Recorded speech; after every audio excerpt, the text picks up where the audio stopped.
Welcome to mini vlog guys. ಇವತ್ತು ನಮಗೆ ಸ್ವಲ್ಪ ಬ್ಯಾಂಕಲ್ಲಿ ಕೆಲಸ ಇತ್ತು ಅಂದ್ಬಿಟ್ಟು ನಾನು ನಮ್ಮಮ್ಮ ಇಬ್ಬರು ಬ್ಯಾಂಕಿಗೆ ಹೋಗಿದ್ವಿ. ಅಲ್ಲಿಂದ ಮುಗಿಸ್ಕೊಂಡು ಬರ್ತಾ ದಾರಿಯಲ್ಲಿ ಅಮ್ಮ ತರಕಾರಿ ತೊಗೊಂಡ್ರು ಸ್ವಲ್ಪ, ಹಾಗೆ ಮತ್ತೆ ರೇಷನ್ ಬೇಕಿತ್ತು ಅಂತ ಅಂಗಡಿಗೆ ಹೋದ್ವಿ. ಗೈಸ್, ಇದು ಎಷ್ಟು ಜನಕ್ಕೆ ನೆನಪಿದೆ ಆಜ್ಮಲಾ? ನನಗಂತೂ ತುಂಬ ನೆನಪಿದೆ. ಬಿಲ್ ನೋಡಿ ಎಷ್ಟಾಗಿದೆ ಅಂತ.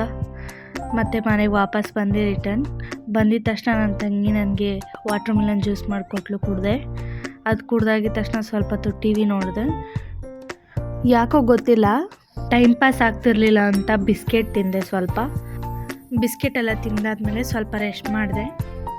ರೆಸ್ಟ್ ಮಾಡಿ ಎದ್ಮೇಲೆ ನಮ್ಮ ತಂಗಿ ಪಿಜ್ಜಾ ತರಿಸಿದ್ಲು, ತಿಂಡಿ ಪೋತಿ ತಿಂದೆ. ಅದಾದಮೇಲೆ ಯಾಕೋ ಹೆವಿ ಆಯಿತು ಅನ್ನಿಸ್ತು, ಅದಕ್ಕೆ ಒಣ ದ್ರಾಕ್ಷಿ ತಿಂದೆ. ಹಾಗೆ ಊಟ ಮುಗಿಸ್ಕೊಂಡು ಸ್ವಲ್ಪ ಹೊತ್ತು ವಾಕಿಂಗ್ ಮಾಡಿದೆ ಅಷ್ಟೇ ಗಾಯ್ಸ್. ಓಕೆ, ಬಾಯ್, ಗುಡ್ ನೈಟ್.